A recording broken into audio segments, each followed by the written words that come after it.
오늘 함께 보실 말씀은 본문이 두 개의 구절입니다. 자, 우선 히브리서 11장 31절을 보시겠습니다. 믿음으로 창녀 라합은 정탐꾼들을 평안히 영접함으로 믿지 아니한 자들과 더불어 멸망하지 아니하였도다. 자, 여호수아 22장 20절을 보겠습니다. 여호수아 22장 20절을 보십시오.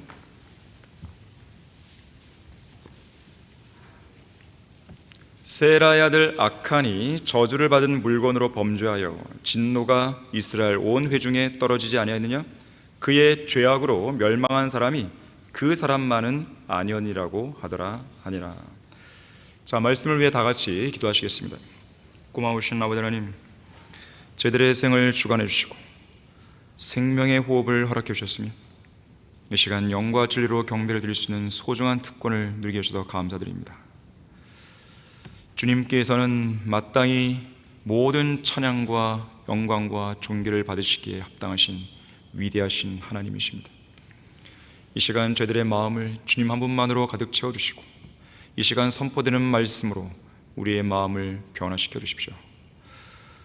우리 조방원 부친이 어려움 가운데 있습니다. 어쩌면 마지막 죽음의 문턱에 서 있는지도 모릅니다. 주님께서 조방원 부친을 끝까지 잘 붙들어 주시고 그 마음 속에, 그 생각 속에 하늘나라에 대한 그 소망과 예수 그리스도를 믿는 그 믿음이 더욱더 견고하게 서 있을 수 있도록 인도해 주시길 원합니다.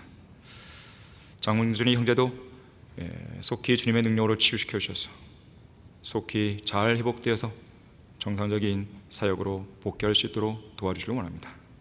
이 시간 제가 말씀을 강론할 때 제 안에 충만히 거해주시고 우리 성도들의 마음밭을 잘 준비시켜 주셔서 이 말씀이 효과적으로 역사할 수 있도록 인도해 주십시오.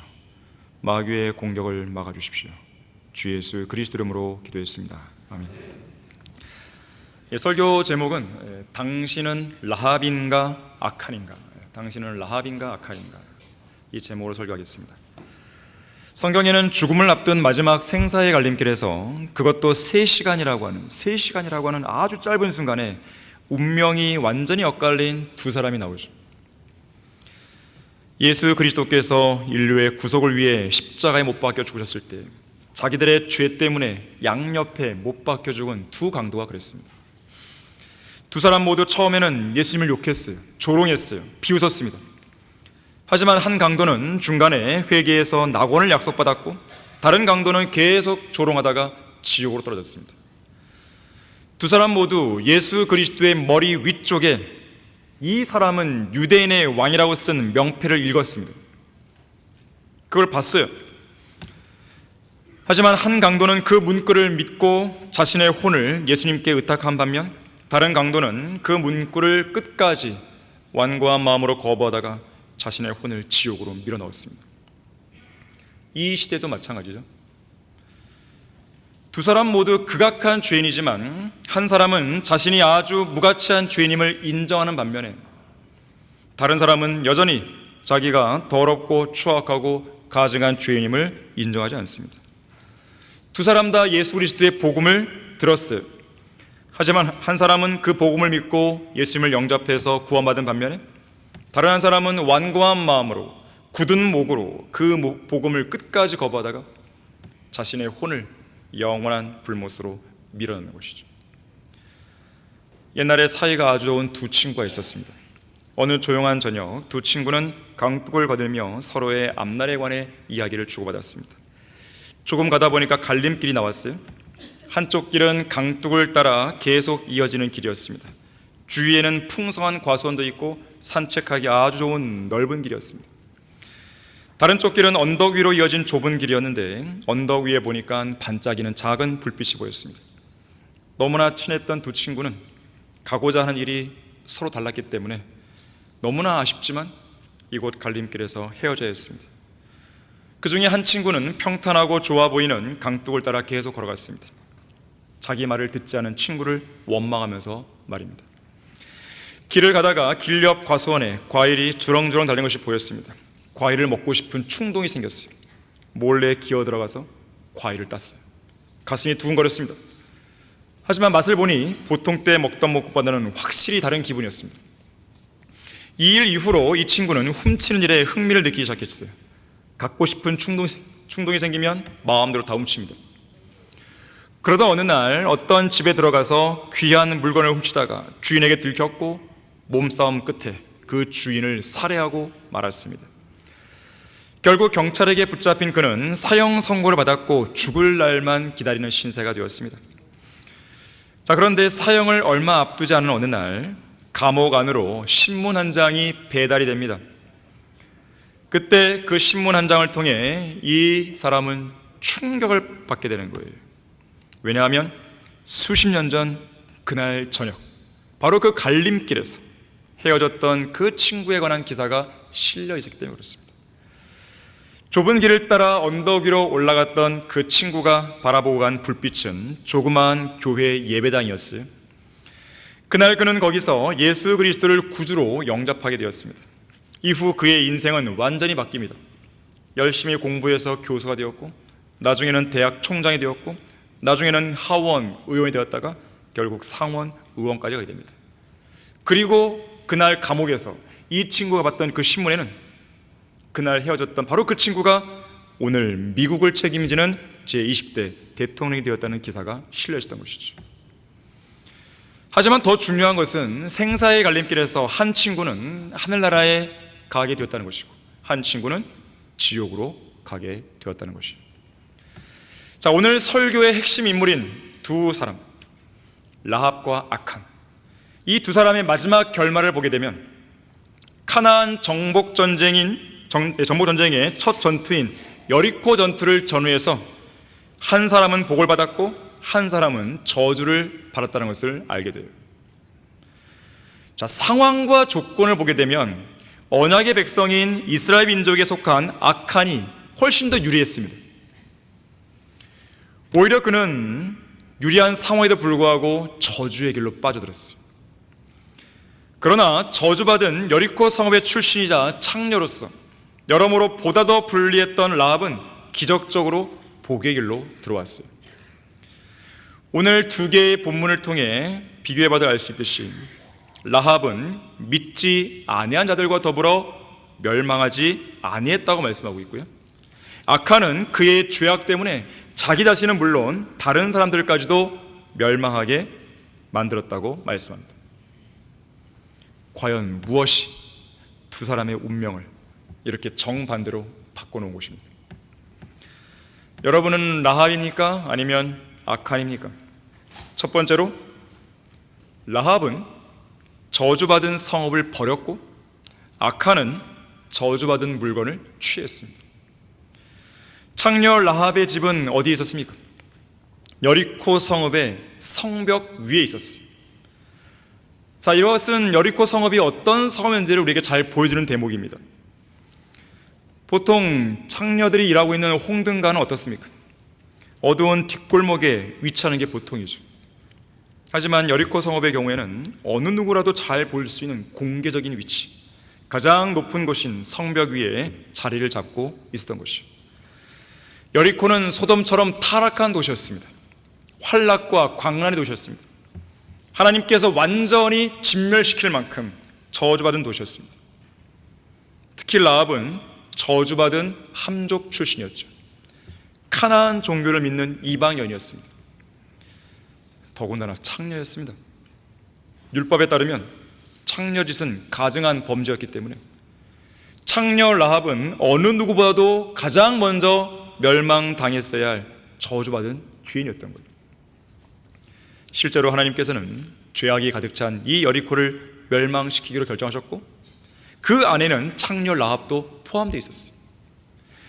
하지만 바로 그 생사의 갈림길에서 라합은 저주받은 가짜 신들과 저주받은 우상들과 가증한 죄로 인해 저주받은 자기 동족과 여리코 성읍을 버리기로 결심했습니다. 그리고 하나님께서 함께 하시고 보호하시는 백성 이스라엘 편에 서기로 과감하게 결정한 것이죠. 다른 여리코성 거민들처럼 하나님을 대적하는 편에 서서 하나님과 그분의 백성을 대항하여 끝까지 항전할 것이라고 의기투합하지 않았습니다. 저주받은 여리코 성과 함께 죽으면 죽으리라, 이런 각오로 싸우지 않았습니다. 오늘날 세상 죄인들은 하나님 반대편에 서서 저주받은 세상과 함께 죽으면 죽으려는 각오로 마지막 순간까지 버티고 있어요. 베팅을 하려면 제대로 했어야 하는데 라합의 가족을 제외한 모든 여리코 거민들은 저주받고 멸망해가는 여리코에 잘못 베팅하고 말았습니다. 여러분도 인생을 걸려면 하나님 편에 걸어야 돼요. 하나님의 말씀에 걸어야 됩니다. 하나님 반대편인 마귀와 세상과 육신 편에 걸게 되면 반드시 아칸처럼 비참한 인생으로 생을 마감하는 거예요. 아칸은 저주받은 여리코 성에 저주받은 물건을 취한 사람입니다. 여호수아 7장 21절에서는 아칸이 약탈물 가운데서 아름다운 바빌론제 옷 한 벌과 은 200세켈과 50세켈 무게의 금덩이 하나를 보고 탐내서 그것들을 취했다고 그랬어요. 아칸의 죄는 많은 사람들이 그렇듯이 눈에서 시작됐습니다. 눈으로 보는 것이 시작됐어요. 우리의 성격, 우리가 사고하는 방식은 눈과 귀로 들어오는 정보에 의해서 결정됩니다. 특히 귀보다는 눈에 의해서 좌우되는 거예요. 여리코가 저주받은 성읍이듯이 우리가 살고 있는 악한 현 세상은 저주받은 세상입니다. 하나님께서 저주받은 이 세상을 사랑하지 말라고 경고하셨죠. 저주받은 세상에 그 어떤 것들도 사랑하지 말라고 경고하셨죠. 하지만 이 마지막 세대는 하나님을 사랑하는 것보다 쾌락을 더 사랑합니다. 대마를 보세요. 악한 현 세상을 사랑해서 바울을 버리고 저주받은 세상으로 떠나갔습니다. 구원받은 그리스도인은 하나님보다 세상을 더 사랑하는 사람이 되면 안 됩니다. 하나님보다 쾌락을 더 사랑하면 안 됩니다. 과연 아칸이 여리코 성읍이 저주받은 성읍인 것을 몰랐기 때문에 저주받은 물건을 취한 것입니까? 아니에요. 아칸이 저주받은 물건을 취하면 하나님의 분노가 일어난다는 것을 몰랐기 때문에 저주받은 물건을 취한 겁니까? 아닙니다. 죄라고 하는 것은 무지에서 짓는 경우는 거의 없어요. 죄를 지으면 죽는다는 걸 알아요, 인간은. 죄를 지으면 나에게 큰일 나는 걸 압니다. 그러나 죄를 짓는 거예요.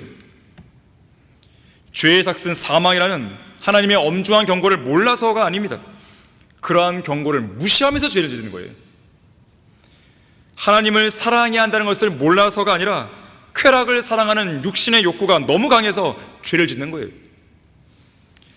세상을 사랑하지 말라는 경고를 몰라서가 아니라 하나님을 사랑하지 않기 때문에 죄를 짓는 것입니다. 저주받은 악한 현 세상이 너무나 사랑스럽고 좋은 거예요. 저주받은 그 세상은 나의 육신의 정욕을 채우기에 너무나 좋은 거죠. 하지만 여러분은 그러한 저주받은 세상을 사랑하고 추구하게 되면 그 마지막 결과는 죽음이라는 것을 유념하셔야 돼요. 여러분은 반드시 야고보서 1장 15절을 마음에 새기고 또 새겨야 돼요. 욕심이 잉타하면 죄를 낳고 죄가 장성하면 사망을 낳습니다. 처음에는 욕심으로 시작됩니다. 결국 그 욕심이 죄를 낳고 그 죄가 사망을 낳는 거예요. 죄의 삭은 사망이라고 했어요.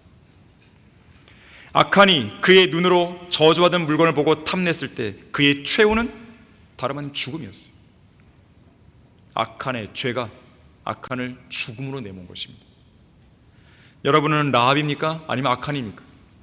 두 번째로 라합은 하나님의 정탐꾼들을 자기 지붕 위에 숨겼죠.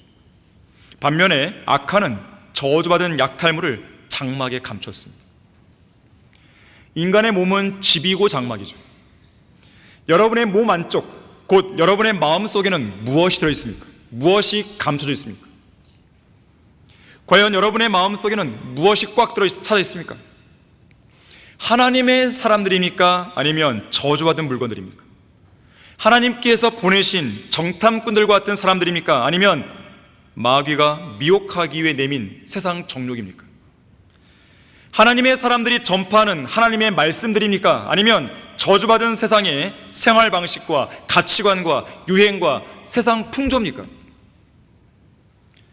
오늘 본문에 보게 되면 창녀 라합은 정탐꾼들을 평안히 영접했다고 그랬어요. 야고보서 2장 25절에서도 정탐꾼들을 영접하고 다른 길로 그들을 보냈을 때 행함으로써 의롭게 되지 아니하냐고 반문합니다. 당시에 여호수아는 적들의 동태를 파악하기 위해서 여리코로 2명의 정탐꾼들을 은밀하게 보냈죠. 여리코로 들어간 2 정탐꾼은 창녀 라합의 집으로 들어갔습니다. 바로 그때 정탐꾼들이 여리코 성읍으로 잠입해 들어왔다는 정보가 왕에게 즉각 보고됩니다. 이 정보를 입수한 왕은 지체하지 않고 라합의 집으로 수색병들을 보내죠. 그러나 라합은 죄 없는 2명의 유대인의 목숨을 살리기 위해서 그들을 숨겼고 거짓말로 수색병들을 돌려보냈습니다. 사실 라합의 입장에서 보면요, 정탐꾼들은 적이에요, 적. 그녀는 이 정탐꾼들이 자기네 민족을, 자기네 성읍을 공격하고 멸망시킬 그 민족의 정탐꾼들이었음을 알았습니다. 그럼에도 불구하고 라합은 적들을 도왔어요. 하지만 이것은 단순히 자기 백성을 배신하고 말고의 문제로 국한시키면 안 됩니다. 그러면 답이 안 나오는 거예요. 오히려 이것은 하나님의 편에 서 있는가 아니면 그렇지 않은가의 문제로 귀결시켜야 됩니다. 자, 그래서 하나님의 편에 서게 될 때, 진리의 편에 서게 될 때 피를 나눈 가족과 친척이 우리의 원수가 되는 경우가 종종 있는 거예요. 때로는 친한 친구들과 갈라서야 할 때가 있는 것이고, 때로는 직장 동료들, 더 나아가서는 특정 지역사회나 단체로부터 돌아서야 하는 경우가 있는 것입니다. 자, 이런 경우는 중세 암흑시대에 더 극심했어요. 당시에 성경대로 믿는 사람들은 이단들로 분류돼서 사회적으로 매장되었습니다. 국가적인 적으로 간주된 것이죠. 자, 그러나 라합은 일이 틀어질 경우에, 만일에 하나 일이 잘못될 경우에 만고의 역적이자 배신자가 될 수 있는 그런 상황에서 목숨을 걸고 하나님이 보내신 소중한 사람들을 살려낸 것입니다. 이에 반해서 아칸은 하나님께서 금하신 저주하던 물건을 목숨을 걸고 장막에 감춘 거예요. 수학적인 확률상 저주받은 물건을 감춘 자가 아칸이라는 것을 찾아낼 수 있는 가능성은 매우 희박했습니다. 당시에는 검찰도 없었고 과학수사팀도 지문 감식반도 없었어요. 목격자도 없었습니다. 얼마나 다행이에요. 죄를 부인할 수 있는 알리바이도 완벽했어요. 하지만 아칸은 인간의 마음속에 생기는 일들을 일일이 다 아시는 하나님을 간과했습니다. 아니, 그 사실을 감안했다 하더라도요, 이 순간만큼은 고의로 잊고 싶었을 거예요. 제발 이번 한 번만이라도, 이번 한 번만 무사히 넘어갔으면. 그런 바람이 아칸의 마음속에 있었을지 모릅니다. 하지만 하나님께서는 죄에 관한 한 어떤 형태로든지 결산을 본다는 것을 기억하십시오. 반드시 결산을 보십니다. 그렇지 않았다면 예수님께서 십자가에서 죽으실 이유가 없는 거죠. 하나님께서 그냥 죄를 간과하시고 한 번쯤 눈 감아주는 분이었다면 자신의 하나뿐인 아들 예수 그리스도를 그 무지막지한 십자가의 형벌 틀에 내오지 않았을 것입니다. 온 우주에서 하나님 앞에 숨길 수 있는 죄는 없어요. 하나님은 나무들 사이에 숨어있던 타락한 범죄한 아담과 이브를 찾아내셨죠. 배 밑층 은밀한 곳에 숨어있던 불순종한 요나를 끄집어내셨죠. 아무도 찾아내지 못할 거라는 생각 속에 아주 편히 잠들어 있던 요나를 흔들어 깨우셨죠. 전장에서 우리아를 죽게 해서 자신의 간음을 완벽하게 은폐하려 했던 간음자요 살인자인 다윗도 하나님의 수사망을 빠져나갈 수 없었죠. 은밀히 토지대금을 감춘 아나니아와 삽비라 부부 역시 촘촘히 좁혀오는 하나님의 포위망을 피해가지 못했죠. 사실 이들에게는 주님께서 그들의 죄를 들춰내기 전에 자백할 수 있는 기회, 돌이키는 기회는 충분히 있었어요. 시간 다 충분했습니다. 하지만 결국 하나님께서 다 드러낼 때까지 이들은 버티고 버틴 거예요. 아칸처럼 버티고 버틴 거예요. 자기가 딱 선정될 때까지 버티고 버틴 것이죠. 하나님께서는 여러분이 토요일 밤 어느 으슥한 곳에 세워둔 자동차 안에서 무슨 짓을 하고 있는지 다 아신, 은밀한 장소에서 어떤 죄를 즐기며 희희낙낙하고 있는지 다 알고 계십니다. 시편 90편 8절에서는 주께서 우리의 죄악들을 주 앞에 놓으시며 우리의 은밀한 죄를 주의 얼굴빛 가운데 두셨다고 그랬어요. 빛은 어둠을 몰아냅니다. 어떤 대상을 어둠으로부터 분리시키는 거예요.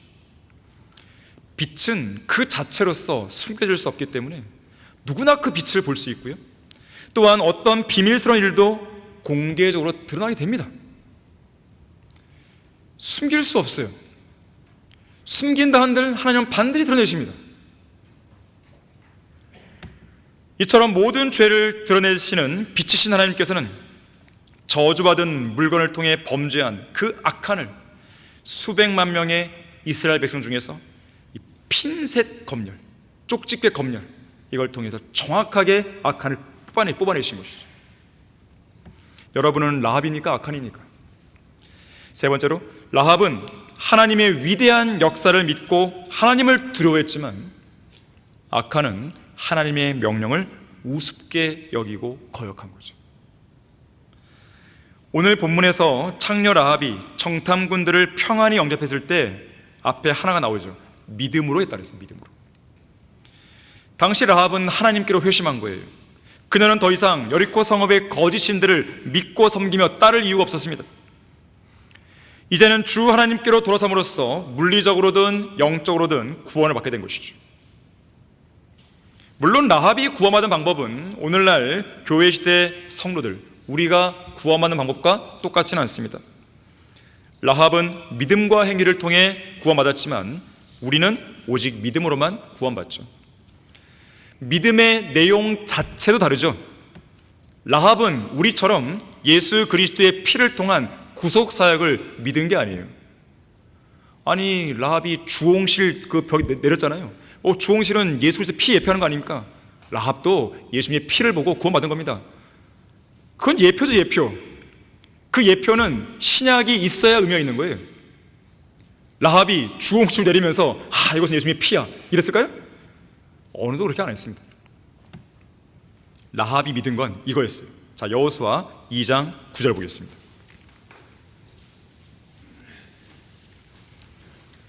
여호수아 2장 9절에서 11절 말씀을 보십시오. 라합이 무엇을 믿었는지를 보십시오. 그녀가 그 사람들에게 말하기를 나는 주께서 이 땅을 너희에게 주신 것을 아노라. 너희의 공포가 우리에게 내려있고 이 땅의 모든 거민이 너희로 인하여 힘이 빠져있도다. 전의를 다 상실해버린 거예요. 이는 너희가 이집트에서 나올 때 주께서 너희를 위하여 어떻게 홍해 물을 마르게 하셨는가와 너희가 요단 저편에 있는 아모린의 두 왕 시온과 옥을 어떻게 완전히 멸망시켰는가를 우리가 들었기 때문이라. 우리가 이런 일을 듣자마자 우리의 마음이 녹았고 너희로 인하여 그 누구에게도 아무런 용기가 남아있지 않았으니, 자, 여기서 핵심이 나옵니다. 이는 주 너희 하나님은 위로는 하늘에 아래로는 땅에 계신 하나님이십니다. 자, 라합이 믿은 것은 이스라엘의 주 하나님께서는 위로는 하늘에 계시고 아래로는 땅에 계신 하나님이시라는 것, 이것이었어요.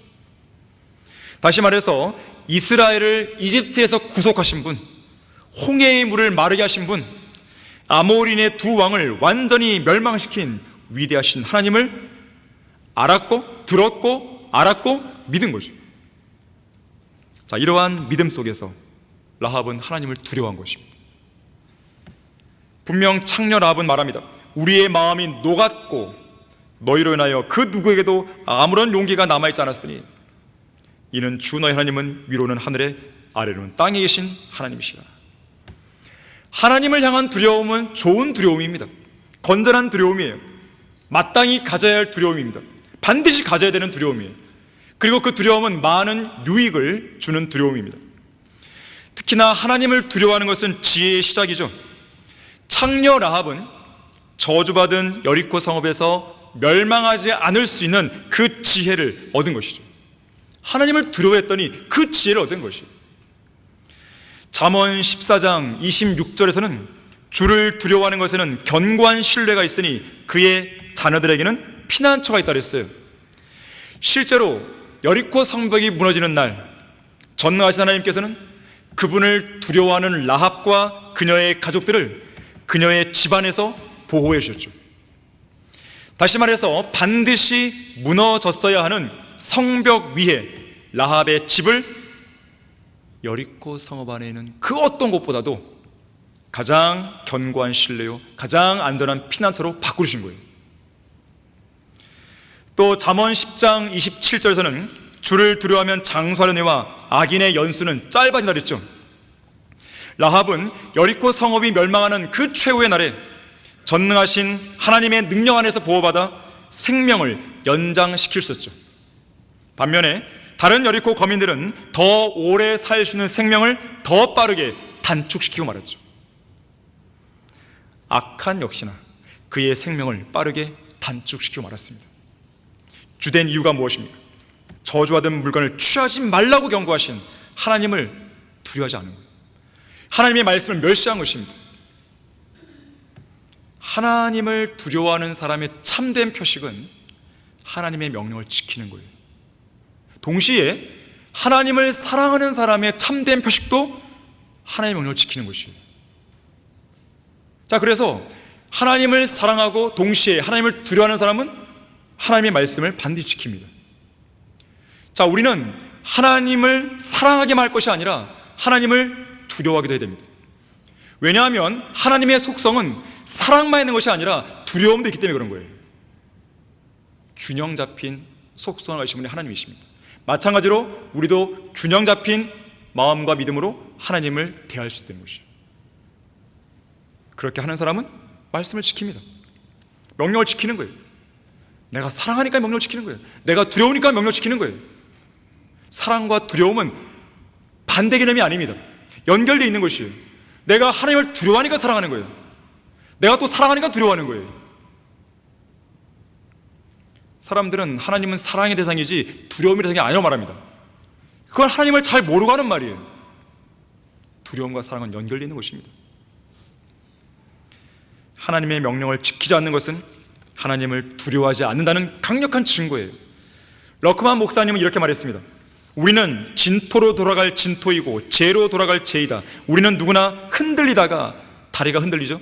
나이가 들면 납작 엎드러져 결코 다시는 일어나지 못할 것이며 우리가 사는 동안 언제든지 그렇게 되기 쉽다. 나는 30세도 못된 사람들이 심장 발작으로 죽은 사례 수십 가지를 알고 있다. 뇌졸중, 응혈, 심장병이 오늘 밤 해가 지기 전에 우리를 강타할 수 있으며 우리를 쓰러뜨릴 수 있으며 하나님도 이것을 잘 알고 계신다. 오전 성경본에 말했지만 시진핑이나 푸틴이 서로에게 얘기를 주고받으면서 무슨 150세가 살든지 뭐 장기 이식한다든지 그렇게 해서 사람이 오래 사는 게 아니에요. 좋아요. 150세까지 산다고 봤어요. 그 이후는 어떻게 돼요? 그 이후에 지옥 가면 어떨 건데요? 장기 이식이 지옥 안 가게 막아줍니까? 참으로 어리석고 어리석은 사람이. 그런 사람들이 독재를 하니까 그 밑에 있는 국민들이 힘들어하는 거죠. 럭카 목사님은 계속 말합니다. 따라서 자비와 동정을 베푸시기 위해 주님께서 요구하시는 것은 오직 그분을 두려워하는 것이다. 하나님을 두려워하는 사람의 참된 표식은 그분의 계명들을 지키는 것이다. 하나님께서는 그분을 두려워하는 사람들을 불쌍히 여기시고 그분을 두려워하는 사람들에게 자비를 베푸시는 것이다 그랬어요. 그래서 우리가 하나님을 두려워하니까 예수 그리스도를 믿은 것이고 믿었더니 하나님께서 자비와 은혜를 베푸셔서 우리를 구원하신 거 아니겠습니까? 솔로몬 왕은 전체 일의 결론을 들으니 하나님을 두려워하고 그의 계명들을 지키라. 이것이 사람의 모든 의무라 그랬어요. 구원받은 사람만의 의무라 안 그랬습니다. 모든 사람의 의무예요. 해 아래 살고 있는 모든 사람의 의무입니다. 그 의무를 지키게 되면 그 사람은 주님 앞에 나아가서 주님을 두려워하는 가운데 자비를 베풀어달라고 할 것이에요. 바로 그때 구원이 임하는 것이죠. 이 의무를 전 세계에 있는 85명 인구가 다 지킨다면 다 구원받을 수 있는 거예요. 하지만 그들은 안 하는 거죠. 여러분은 라합입니까? 악한입니까? 네 번째로 라합은 여리코성 전투의 승리의 주역이 되었지만 아칸은 아이성 전투의 패배의 주범이 되었습니다. 자, 앞서 읽었던 여호수아 2장 11절에서 우리가 이런 일을 듣자마자 우리의 마음이 녹았고 너희로 인하여 그 누구에게도 아무런 용기가 남아있지 않다고 했어요. 이는 주 너희 하나님은 위로는 하늘에 아래로는 땅에 계신 하나님이시라고 라합이 고백했죠. 자, 이 말을 들었을 때 두 명의 정탐꾼들은 더 이상 추가적인 다른 정탐을 할 필요가 없었어요. 이미 게임이 끝난 거예요. 이보다 더 적들의 상황에 대해서 잘 보여줄 수 있는 완벽한 보고서도 없는 것이죠. 그래서 이 두 정탐꾼은 더 이상의 정탐을 그만두고 이제 돌아옵니다. 그리고 여호수아에게 라합의 말을 그대로 보고하는 것이죠. 자, 여호수아 2장 24절 보십시오.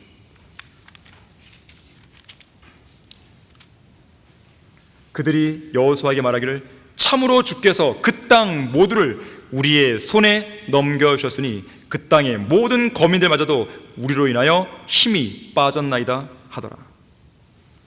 어디에서 많이 들어봤던 보고 내용 아닙니까? 자, 민수기 14장 9절 한번 가보십시오.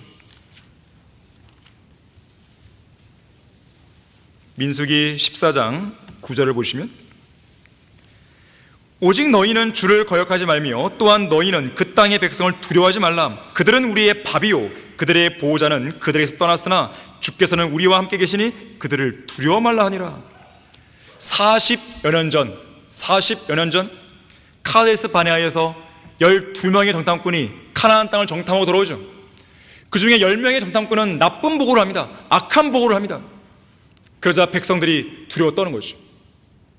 바로 그때 2명의 정탐꾼, 올바른 보고를 했던 정탐꾼 여호수아와 칼렙 두 사람은 바로 민수기 14장 9절 이 보고를 하는 것이죠. 두려워 말라는 거예요. 그들은 우리의 밥이라는 것이죠. 승리는 우리의 것이라는 것이죠. 만일 40년 전에 나머지 10명의 정탐꾼들도 여호수아와 칼렙처럼 이런 좋은 보고를 했다면 가나안 정복 전쟁은 이미 40년이 끝났을 것이에요. 40년 전에 위대한 승리가 주어졌을 것입니다. 나쁜 보고를 했던 그 10명의 정탐꾼들은 이방 여인 창녀 라합만도 못한 사람들이었어요. 라합은 이방인이지만 위대하신 하나님에 대해 알고 들었을 때 주님을 찬양하고 높일 줄 아는 믿음의 여인이었습니다. 라합의 믿음은 위대한 믿음이에요. 결국 믿음의 사람 창녀 라합은 여리코성 전투를 승리로 이끄는 견인차 역할을 한 것이죠. 하지만 아칸은 여리코성 전투의 위대한 승리를 경험했음에도 불구하고 저주받은 물건을 취함으로써 그 다음 곧바로 이어지는 아이성 제1차 전투의 패배의 원인이 되고 맙니다. 여호수아 7장 5절에 따르면 아칸 한 사람의 죄 때문에 고작 6,000명 남짓한 아이성 군대에 일격을 당해서 죽지 않았어도 될 36명의 이스라엘 사람들이 죽게 됩니다. 전사하는 것이죠. 그리고 백성들의 마음은 물같이 녹아내리기까지 한 거예요. 자, 그 정도로 이 죄는 한 개인뿐 아니라 가정을, 교회를, 지역사회를, 국가를, 심지어 온 인류를 파괴하는 치명적인 결과를 가져올 수 있습니다. 한 사람의 죄가 온 인류에게 치명적인 결과를 가져오는 거예요. 누가 그랬습니까? 아담이죠. 아담 한 사람의 죄로 인해서 죄가 세상으로 들어왔고 그 죄로 인해 죽음이 왔고 사망이 모든 사람에게 전달됐잖아요. 죄는 심각한 거예요. 죄를 가볍게 여기지 마세요. 내가 몰래 죄를 지으니까 아무도 모르겠지. 하나님은 여러분을 핀셋으로 뽑아내실 것이에요. 여러분의 죄를 드러내실 것이에요. 하나님을 두려워하셔야 됩니다. 이사야 59장 2절에서는 죄가 우리와 하나님 사이를 나눴다 그랬어요. 죄가 하나님의 얼굴을 가린다 그랬어요. 죄가 우리를 저 깊은 수렁으로 끌고 가는 거예요. 자, 거기 여호수아 7장 12절 보십시오. 이 7장 12절 이 한 구절 안에 죄가 일으키는 세 가지 부정적인 결과가 나옵니다. 7장 12절에서 그러므로 이스라엘 자손이 그들의 원수들 앞에 설 수 없었고 그들의 원수들 앞에서 그들이 등을 돌렸으니 이는 그들이 저주를 받았기 때문이라. 너희가 그 저주받은 것을 너희 가운데서 멸하지 아니하면 내가 다시는 너희와 함께 있지 아니하리라. 세 가지예요. 죄가 있으면 원수들 앞에 설 수 없어요. 자신감을 잃게 됩니다. 담대함을 잃게 됩니다. 용기를 잃게 됩니다. 적들에 대항하여 담대하게 맞설 수가 없습니다. 자, 그리스도인이 담대할 수 있는 것은 예수 그리스도의 피로 죄가 씻긴 사람들이기 때문에 그런 거거든요. 예수 그리스도의 피가 있기 때문에 우리는 원수들 앞에서 담대할 수 있는 것이에요. 우리가 어떤 상황에서도 마귀의 강력한 고소를 견뎌낼 수 있는 것은 예수 그리스도의 피 때문입니다. 하지만 이 사실을 잊어버린 채 자기의 인간적인 의에 사로잡혀 있거나 자기 잘난 맛에 살고 있거나 죄에 찌들어 살게 되면 곧바로 담대함을 잃습니다. 그리고 원수들 앞에서 등을 돌리는 거예요. 등을 돌리면 어떻게 되는 거예요? 원수에게 죽는 거죠. 등을 지켜갖고. 두 번째, 죄가 있으면 저주를 받습니다. 물론 우리 그리스도인들은 영원한 저주, 지옥에 가는 저주를 받지 않습니다. 우리를 대신해서 예수님이 저주가 됐기 때문에 우리는 저주를 받지 않아요. 그러나 자신의 몸, 이 몸에, 이 육신에 사형 선고가 임하도록 하는 저주를 받을 수 있어요. 일찍 죽을 수 있다는 뜻입니다. 왜냐하면 육신을 따라 살면 죽기 때문에 그렇습니다. 또한 누구든지 하나님의 성전, 곧 우리 몸을 더럽히면 하나님도 그 사람을 멸하겠다 그랬어요. 무엇을 멸하는 거예요? 영이에요, 혼이에요? 몸이죠, 몸. 죽이시겠다는 거예요. 마지막으로 죄가 있으면 하나님께서 함께하지 않습니다. 구원을 잃어버리진 않죠. 우리를 떠나시진 않죠. 그러나 주님과의 교제를 잃어버리는 것이죠. 대화가 안 됩니다. 내가 말씀을 읽어도 깨달음이 없는 것이죠. 기도를 해도 응답이 없는 것이죠. 죄가 문제입니다. 또한 주님은 우리와 동행하지 않으시죠. 말씀에 대한 조명을 꺼버리시죠. 성령님을 슬프게 되는 것이죠. 이것은 그리스도인에게는 비극이에요. 이런 비극에 직면하지 않으려면 우리 안에 있는 저주받은 것, 죄악의 방해물 다 제거해야 됩니다. 그리스도인들이 진멸시켜야 할 대상은 육신의 행위들이에요. 자신을 죄에게는 죽은 자로 여김으로써 옛사람을 벗어버려야 하는 것입니다. 쉽게 애워싸는 죄를 벗어버려야 됩니다. 자, 그렇게 할 때만이 죄로 인해 넘어졌다가도 다시 일어나서 담대히 싸울 수 있는 거예요. 하지만 죄가 있는 한 전쟁에서의 패배는 피할 수 없습니다. 악한 한 사람의 죄 때문에 아이성 제1차 전투는 여호수아의 가나안 정복 전쟁에서 유일한 패배가 되었어요.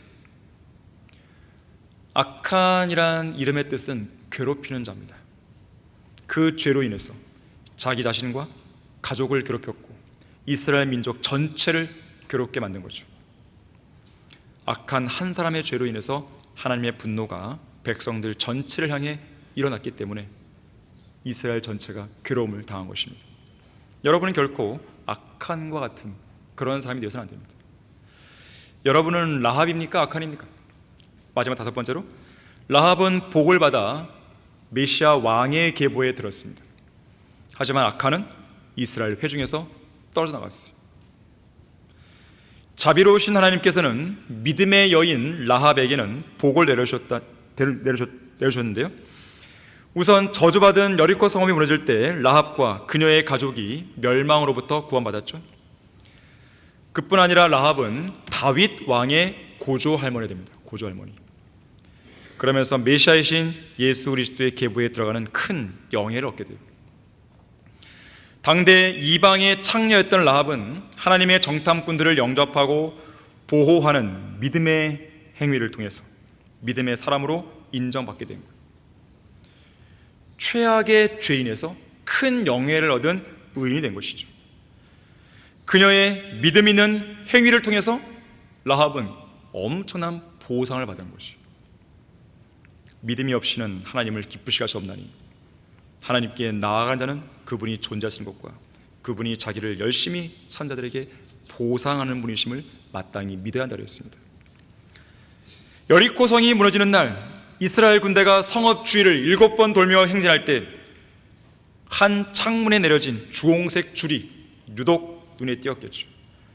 그 주홍색 줄은 정탐꾼들이 라합에게 생명의 안전을 보장해 준다고 약속한 일종의 약조물이었습니다. 주홍색 줄이 매달려 있는 집 안에는 라합이 그녀의 가족들과 모여서 앞으로 무슨 일이 일지 몰라서 숨지고 있었습니다. 하지만 그들이 믿는 건 딱 한 가지였어요. 창문에 주홍색 줄이 걸려있는 집안에 있는 한 유대인들이 이 성읍을 뚫고 들어와서 모든 여리고 거민들과 가축들을 진멸시킬 때 그들은 살아남을 수 있다는 것이에요. 그래서 7일 동안 계속해서 집안에 머물며 밖으로 안 나갔습니다. 그리고 7째 날에 갑자기 밖에서 이스라엘 군대의 함성이 들립니다. 여리고 성벽이 와르르 무너지는 소리와 함께 성벽 위에서 떨어지는 사람들의 비명소리가 들렸을 것이에요. 이 소리에 라합과 그녀의 가족은 잠시나마 두려워했을 것입니다. 하지만 그들은 주홍색 줄에 따른 약속을 확신하고 평안을 되찾은 것이죠. 실제로 그 약속대로 다른 모든 성벽이 무너지는 상황에도 라합의 집이 세워져 있는 그 성벽 부분만큼은 굳건히 세워진 것이죠. 이것은 우리가 즐겨 부르는 찬송가 가사를 떠오르게 합니다. 주 공중에 흰 구름 타고 올 때 큰 영광과 나팔 소리, 주 재림의 세상을 심판해도 나의 영혼은 겁없겠네. 예수 그리스도의 피가 묻혀있는 성도는 주님께서 이 세상과 죄인들을 심판하시는 날 전혀 두려워할 필요가 없는 것이죠. 반면에 악한은 이스라엘의 회중과 그 복과 약속에서 떨어나갔습니다. 시편 1편 5절에서요, 악인들은 심판을 견디지 못하며 죄인들은 의인들의 회중에 들지 못한다고 그랬어요. 악한이 범한 모든 죄의 전말이 다 드러났을 때 이스라엘 백성은 악한과 그의 가족들을 그의 모든 소유와 함께 아콜 골짜기로 데려갔습니다. 그리고 바로 그 장소에서 악한과 그의 가족들은 돌에 맞아 죽고 불로 태워지는 것이죠. 다 같이 여호수아 7장 25절 26절을 보겠습니다. 여호수아 7장 25절 26절에서 여호수아가 말하기를 어찌하여 뇌가 우리를 괴롭게 하였느냐, 주께서 오늘 너를 괴롭게 하시리라 하고 모든 이스라엘이 그를 돌로 치고 또 그들을 돌로 친 후에 불로 태우니라. 그들이 그 위에 큰 돌무대를 쌓았더니 오늘까지 있더라. 그리하여 주께서는 그의 분노의 여로에서 돌이키시니라. 그러므로 그곳의 이름을 오늘까지 아콜 골짜기라 부르냐고 했습니다. 악한의 이름이 괴롭게 하는 자인데요, 만약에 그가 저주받을 물건을 취하지 않고 하나님의 복 안에 계속 머물렀다면 그는 오히려 그 괴롭게 한다는 내용이 자기 백성을 향한 게 아니라 하나님을 대적하는 그 적들을 향해서 괴롭게 하는 그 존재 됐을 것이에요. 하지만 오히려 하나님께서 악한을 괴롭게 하시는 그 결과를 스스로 초래해버린 거예요. 라합이란 이름의 뜻은요, 넓은 또는 폭력 이런 뜻이에요. 만약에 라합도 정탐꾼을 안 숨겨주고 주님을 대적했다면 그녀는 넓은 길을 가다가 멸망해버리는 것이죠. 그 폭력이 하나님께서 이스라엘 백성을 통해 주시는 폭력으로 라합도 망했을 것이에요. 하지만 그 반대가 되어버린 것이에요. 아콜 골짜기의 의미는 괴로움의 골짜기입니다. 악한이라는 이름의 뜻은 괴롭히는 자입니다. 악한 한 사람이만 괴로운 것이 아니라 이스라엘 온 백성에도 괴로운 것이에요. 이 장소는, 아콜 골짜기는 이스라엘 백성들에게 패배의 쓰라림을 깨우치게 한 장소예요. 죄의 엄중함을 깨닫게 해준 장소입니다. 저주받은 성읍, 저주받은 세상을 사랑하면 안 된다는 그 교훈을 얻은 장소입니다. 하나님의 명령과 언약을 무시하고 가볍게 여겼을 때 당하게 될 심판과 저주가 어떤 것인지 뼈저리게 깨닫게 된 장소예요. 이런 사실을 깨달은 이스라엘 백성들, 향후의 카나안 정복 전쟁에서 더 이상 패배는 없습니다. 실패를 통한 교훈을 얻었기 때문에 그래요. 실패를 정직하게 받아들이고 돌이킬 때 교훈을 얻을 수 있고 힘을 얻을 수 있는 것입니다. 그렇지 않은 사람은 아무것도 모르는 거예요. 미국 메이저리그의 전설적인 투수 크리스티 매튜스는요, 이렇게 말했어요. 승리를 하면 조금 배울 수 있고 패배를 하면 모든 것을 배울 수 있다고 했어요. 때로는 쓰디쓴 패배를 통해 얻는 교훈이 크고 값질 때가 있는 것이죠. 그러나 실패를 통해 교훈을 얻지 못한 성도에게는 어떤 희망도 없다는 것을 기억하셔야 돼요. 결론을 맺겠습니다. 여러분은 악한처럼 되지 말고 라합처럼 되어야 합니다. 선택의 기로에 서게 될 때 악한처럼 선택하지 말고 라합처럼 선택해야 돼요. 고난에 동참할 것인가? 아니면 지금처럼 계속해서 죄의 즐거움 속에 살 것인가? 그리스도의 고난에 동참할 것인가? 아니면 세상의 즐거움과 안락한 생활, 명예, 좋은 집, 좋은 자동차, 좋은 직장, 승진, 세상에서의 성공에만 만족하며 살 것인가? 고난이 따르더라도 하나님의 일을 위해서 나의 생애를 온전히 드릴 것인가? 아니면 세상을 위해서 나의 생애를 바치며 그럭저럭한 인생을 살 것인가? 이 선택에 있어서는 믿음이 필요합니다. 어떤 믿음이 필요할까요? 상을 주시는 하나님을 바라볼 수 있는 믿음이에요. 보이지 않는 하나님을 바라보며 고난을 견딜 수 있는 믿음입니다. 주님 한 분만으로 기뻐하고 주님 한 분만으로 만족할 수 있는 믿음이 필요합니다. 영원한 것들을 바라볼 수 있는 믿음이 필요합니다. 보이는 것들은 잠깐뿐이지만 보이지 않는 것들은 영원하다는 그 믿음이 필요합니다. 잠시 받는 가벼운 고난은 우리를 위해 훨씬 뛰어난 영원한 영광의 비중을 이루어간다는 그 믿음이 필요합니다. 선택해야 돼요. 우리의 인생을 이제 곧 멸망할 저주받은 이 세상에 집약실 것인가? 아니면 고난을 감수하고서라도 영원한 영광의 비중을 이루어가는데 집약실 것인가? 자, 이 둘 사이에서 갈팡질팡하며 주저할 시간이 없습니다. 때가 얼마 안 남은 거예요. 영원을 위해서 순간의 것들을 과감하게 포기할 수 있어야 돼요. 영원의 가치를 위해서 세상의 정욕들을 이 땅에다가 끝까지 묻어둘 수 있어야 되는 것이죠. 독일의 바이스 체커 전 대통령이 제2차 세계대전 패전, 독일은 패전했죠. 패전 40주년 기념식에서 이렇게 말합니다. 과거에 대해 눈을 감는 자는 현재에도 눈을 멀게 된다. 누군가가 말했듯이 과거에 얽매이면 미래가 없지만 그렇다고 과거를 잊으면 똑같은 일을 반복하는 어리석음을 범하게 되는 거예요. 우리가 과거를 기억하는 것은 과거의 실패를 되풀이하지 않기 위해서입니다. 자, 어리석다는 것은요, 실패하지 않는 것이 아니고 실패를 반복하는 것이에요. 여러분은 악한입니까? 라합입니까? 악한의 실패로부터 교훈을 배우고 라합의 믿음을 본받아서 후회 없는 그런 남은 인생을 살길 바라겠습니다. 자, 기도하겠습니다. 고마우신 아버지 하나님, 이 좋은 아침에 하나님의 말씀을 통해서 우리 자신의 믿음의 상태를 돌아보게 해주셔서 감사드립니다. 주님께서는 우리에게 어떤 명령을 주시면서 그 명령을 행하라고 하십니다. 하지만 동시에 마귀도 세상에는 이렇게 좋은 것이 있으니까 나를 따라와서 이걸 선택하라고 미혹을 하고 있습니다. 우리는 그 선택의 기로에서 반드시 결정하고 선택해야 됩니다.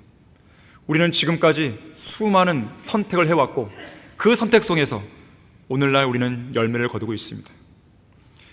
지금 거두고 있는 열매가 축정이와 같은 그런 열매들만 남아있다면 우리는 이제부터라도 마음을 새롭게 해서 향후에 거둘 그 열매가 풍성한 곡식, 알곡이 되어야 되는 것입니다. 오늘 우리는 중요한 기로에 서 있습니다. 이 시간 이 자리에 앉아있는 성도들을 기억해 주십시오. 올바른 것을 선택하고 올바른 것을 결단하고 새롭게 출발할 수 있는 좋은 계획이 될 수 있도록 인도해 주십시오. 주 예수 그리스도 이름으로 기도했습니다. 아멘.